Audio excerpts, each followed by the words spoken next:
Guys, kapag meron kayong daladalang maliit na bag kung saan nakalagay ang inyong wallet, passport, wag kayong papayag na maialis ito sa inyong katawan. At dapat lagi nyo itong daladala kahit pupunta lang kayo sa CR ng eroplano dahil may binahagi dito ang isang kababayan natin na sumakay sa Cebu Pacific galing sa Naiya papunta sa Indonesia at sa may emergency exit nga sila nakaupo at wala ngang lagayan sa harapan nila. At sabi naman ng airline staff ng Cebu Pacific ay ilagay ito sa cabin baggage or sa cabin baggage area sa taas. At doon na nga nawala or ninakaw ang kanilang credit card at nalaman lang nila na nawawala ito nang may mag-test sa kanyang asawa or mag-message sa kanyang asawa ng confirmation ng mga order or ng mga binili online. At nalimasan sila na nagkakahalaga ng 205,000 pesos. E nareklamo naman daw nila ito sa Cebu Pacific online at sinabi sa kanila na wala daw CCTV sa loob ng eroplano. At pagbalik nila sa Pilipinas, nireklamo din nila sa Cebu Pacific Desk sa Naiya,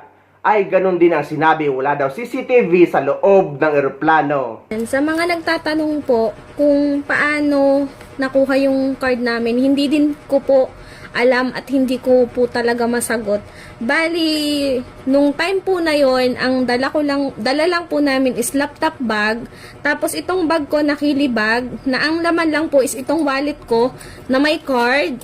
Yan, may card yan. Tapos, may laman lang to parang 5,000 pesos. Then, itong phone ko na isa.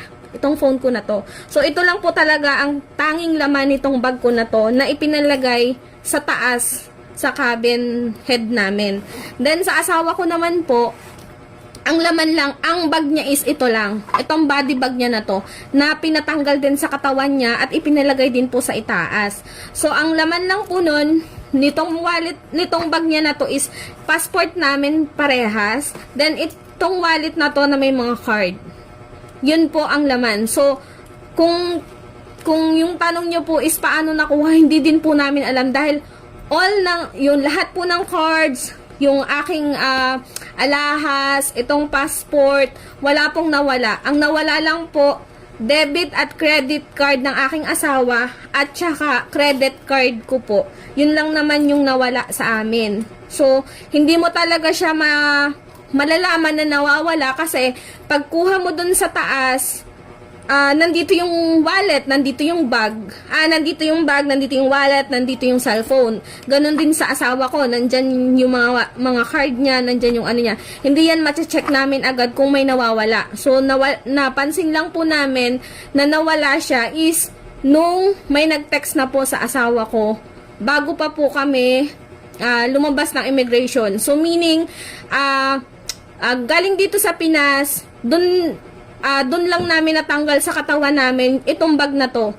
Hindi pa namin to naiilabas ng immigration, itong bag namin na to, at hindi pa namin ito naiilapag sa ibang area. Doon lang po as in sa loob ng eroplano namin to natanggal sa aming katawan. So, yun po ang sagot sa mga nagtatanong po sa akin. At ang isa pa daw sa kinakasama ng loob niya sa BPI naman na kapag daw ganun kalaking pera, wala man lang daw confirmation or OTP, basta na lang nabawas sa kanilang credit card.